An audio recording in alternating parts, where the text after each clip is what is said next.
बच्ची के रोने की आवाज़ मेरे बहन ने अभी तक आती है।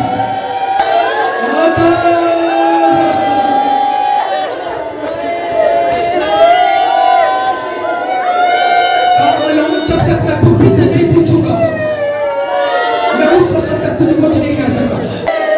आधी रात को सज्जाद वहां आया जहां ज़ैनब रेत के मुसल्ले पर तहज्जुद पढ़ रही थी। आवाज लगे कहते अम्मा अम्मा यजीद कहते रिहा करना चाहता है। आवाज देकर कहती सज्जाद हम ऐसे नहीं जाएंगे। कहती शर्त मान कर रिहा होता है, जो फाते होता है वो शर्त मनवा कर रहा है।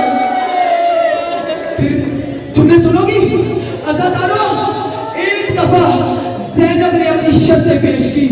कहा हमारी पहली शर्त ये है कि यजीद से जाकर के कि ज़ैनब जिंदान में हुसैन की मजलिस पढ़ना चाहती है।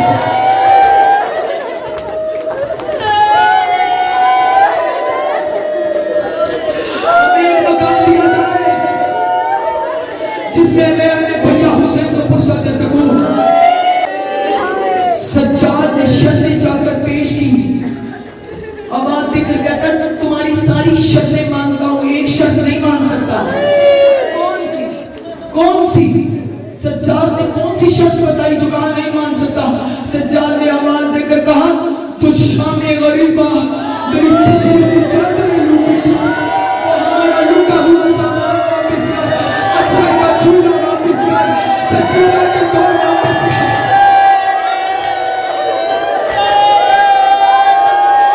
आवाज देकर कहता सज्जाद तेरी ये शर्त मैं कैसे मानूं?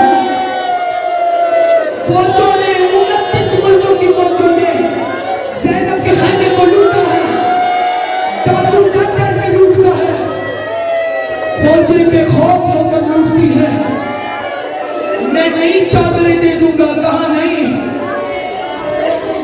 हमारी रिदाएं अगर नेज़ों पर भी थी,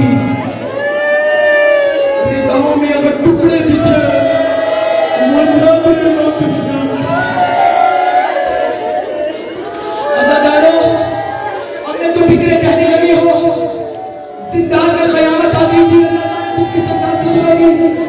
तारीख कहती है एक दफा सैयदा आलिया ने शाम की औरतों को बुलाया। आवाज लगी कहा शाम की औरतों मुझे तुम्हारा इस्तक़बाल कभी नहीं भूला।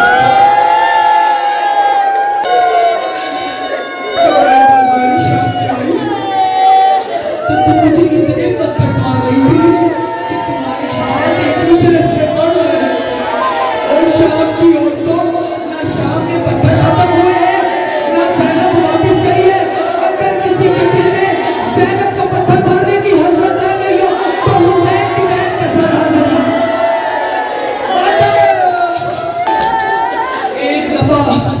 एक दफा शोहदा के सर आना शुरू हुए। तारीख के दिन मुद्दतों बाद बहनों ने भाइयों के सरों को देखा। इधर अकबर का सर आया, लैला उठी, कासिम का सर आया, फरोह उठी, किसी ने कहा वालिया, किसी ने कहा वामुर्रता। लेकिन जब अब्बास का सर आया सारी बीवियां खड़ी हो गई। बीवियों ने अपने सर के बाल खोले, दोनों हाथ अपने सर पर रखे, आवाज देकर कहती वाही जाओ। कब वही होगी जो जिंदा रहेगी, वाही जाओ। अम्मा चली कहाँ? मदीने चली।